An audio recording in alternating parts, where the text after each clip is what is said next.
Prepare accessories, power cord, AC adapter, remote control and filling hose. Connect power supply between fireplace and outlet with plug cord and adapter.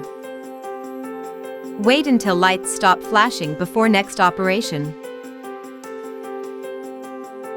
Insert the filling hose into pump and put another end into fuel container. Press the autofill button to start filling. Pull out the filling hose and wait briefly. Press button once to stop filling and unplug the hose.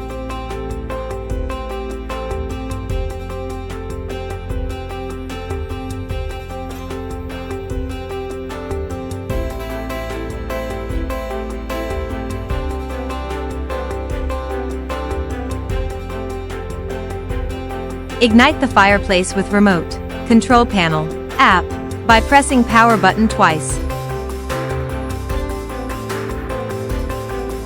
5 setting flame size adjustable.